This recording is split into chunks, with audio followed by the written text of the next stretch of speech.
सभी को नमस्कार।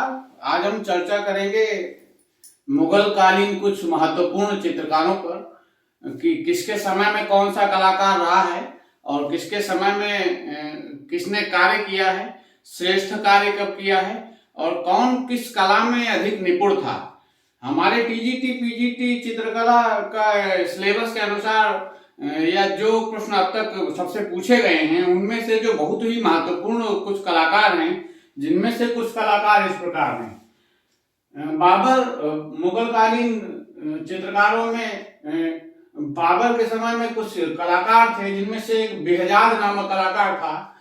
ये जो बेहजाद नामक कलाकार है, ये दाढ़ी रहित चेहरे सही से नहीं बना पाता था, क्योंकि इसके बारे में कहा जाता है कि ये ईरान से आया था और बाबर के समय का ये प्रमुख चित्रकार रहा है। इसके अतिरिक्त एक कलाकार और हैं जिनको जो शाह मुजफ्फर के नाम से जाने जाते हैं। शाह मुजफ्फर नामक चित्रकार सादस्य बनाने में बहुत ही निपुण थे। फिर हुमायूं के समय में मीर सैयद अली और ख्वाजा अब्दुल समद सिराजी दो चित्रकार आते हैं। ये ईरान से आए थे मीर सैयद अली, और मीर सैयद अली के साथ एक कलाकार और थे ख्वाजा अब्दुल समद सिराजी। ये दोनों मुगल कालीन चित्रकार हैं, ना कि मुगल शैली के चित्रकार हैं। हुमायूं के समय में यही चित्रकार जब अकबर के समय में आते हैं तो ये मुगल शैली के चित्रकार हो जाते हैं। मीर सैयद अली के बारे में कहा जाता है कि मीर सैयद अली सफवी शैली के कलाकार थे। सफवी शैली, कहीं कहीं पर आपको सफावी शैली भी लिखा मिल सकता है, और इन्हें जुदाई के नाम से जाना जाता था। मीर सैयद अली जो प्रमुखता थे वो ग्रामीण यानी कि ग्राम में चित्रण करने के लिए अधिक जाने जाते हैं, और ये तबरेज से थे मीर सैयद अली। इनके साथ में एक चित्रकार थे अब्दुल समद सिराजी। अब्दुल समद सिराजी, चूंकि ये सिराज से थे इसलिए इन्हें सिराजी कहा जाता है, और ये पशु चित्रण में निपुण कलाकार थे। इसके साथ साथ ये एक सुलिपिकार भी थे। अब अकबर के समय से मुगल शैली की का आरंभ माना जाता है। यही दोनों चित्रकार जब मीर सैयद अली और ख्वाजा अब्दुल समद सिराजी जब अकबर के समय में आते हैं तो ये मुगल शैली में आ जाते हैं, क्योंकि मुगल शैली में आने के कारण इनके ये हैं, मुगल शैली में यानी कि एक ही जैसे बहुत सारे कलाकार एक ही जैसी चित्र बनाते थे, एक ही परंपरा से चित्र बनाते थे, इसलिए मुगल शैली अकबर के समय से बनी जाती है। अब मीर सैयद अली, ख्वाजा अब्दुल समद सिराजी, दसवंत और बसावन। दसवंत एक ऐसा कलाकार था, इसके बारे में कहा जाता है कि ये दीवारों पर चित्रकारी का कार्य करता था, और दसवंत जो है भारतीय देवी देवताओं के चित्रण में भी निपुण था।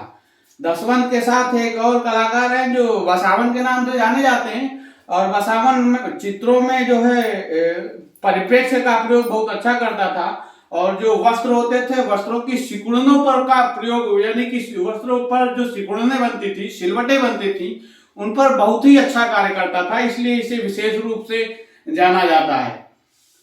इनके अकबर के काल में बहुत ऐसे शासक रहे हैं जैसे केशव, लाल, मिस्किन, माधव। माधव को माधव के नाम से भी जाना जाता है, और केशव जो है इनको केशु के नाम से भी जाना जाता है। केशु, केशव। इसके अतिरिक्त जगन, महेश, तारा, सावला, हरवेश, जगन्नाथ, शंकर, सूरदास, भवानी, खेमकरण, गोविंद, तुलसी, लक्ष्मण, फारूक कलमाक। फारूक दरअसल ये चित्रकार का नाम है, कलमाक से था, इसलिए इसे फारूक कलमाक भी कहा जाता है। और भगवान। इसके अतिरिक्त और भी बहुत सारे चित्रकार रहे हैं, जिसमें एक चित्रकार का नाम मिस्किन है, जो अकबर के काल में पक्षी चित्रण के लिए विशेष रूप से जाना जाता है। इसी क्रम में आगे बढ़ते हैं तो जहांगीर के समय में अबुल हसन एक कलाकार हैं जिन्हें जहांगीर के समय का सर्वोत्कृष्ट चित्रकार माना जाता है। विशनदास, इनका विशनदास जो है पोर्ट्रेट छवि चित्रण बनाने के लिए जाने जाते हैं, और विशनदास का एक जो चित्र है शेख फूल सूफी संत, जो भारत कला भवन बनारस में संग्रहित है।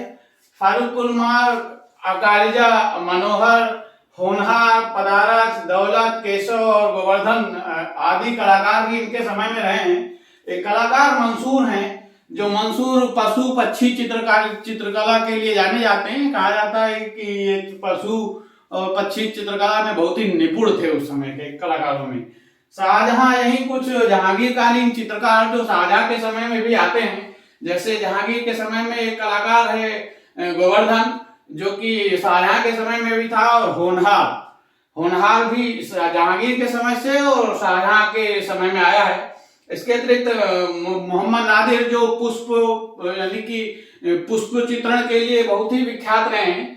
इनके अतिरिक्त मीर हासी, मनु चित्तर, विचित्र, बालचंद, समरकंदी और चित्तरमन इत्यादि कलाकार इनके समय में रहे हैं।